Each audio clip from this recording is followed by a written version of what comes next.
Oh, gosh. My Workout Wednesday buddy this week is Debbie Davis. We are at His and Hers Fitness in Overland Park at 151st and Knoll.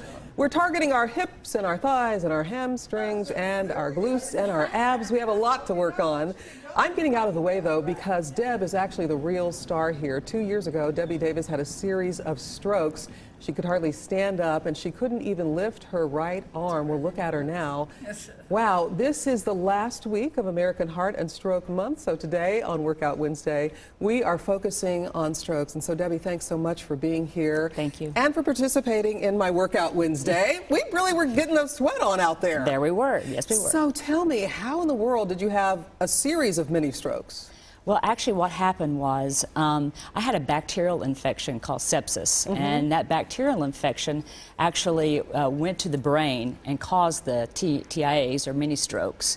And so I didn't even know I had the infection, although I knew it felt bad. So the stroke hit me when I woke up. I didn't even have time to react because I didn't know who I was, where I was. My speech was slurred. My family said that, you know, I wasn't making any sense, which is a sign of a stroke. So you were at home when all this happened? Yes. And so there were people around? Actually, my husband had gone to work, but my oldest son was still there, and I was screaming, woke up screaming because I couldn't see.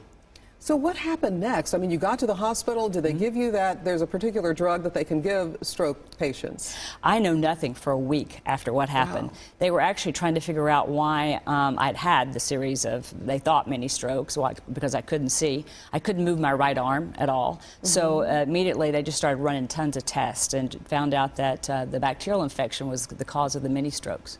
So then you came back. You actually worked your way back to physical fitness. Now, how did you do it? Well, 28 days in the hospital, like months of physical therapy, just determination to move. This arm was frozen in time, and it took a lot of work. I did acupuncture, I did massage, and just tons of physical therapy. And now you're actually working out, what, 3 to 4 days a week? I am.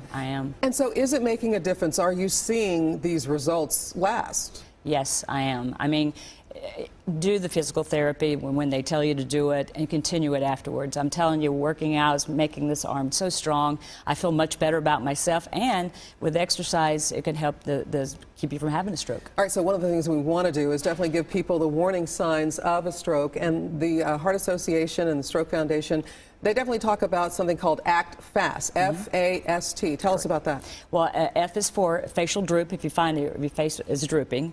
And then the arm, if you have weakness in your arm and you can't move it, okay? And S is your slurred speech. And then the T is for to call immediately 911 if you have any of these symptoms. Yeah, time to call 911. Yes. Deb, thanks so much for being here. And thank you. Thanks for being just an example of warning us about the dangers and disease of stroke. My pleasure. All right.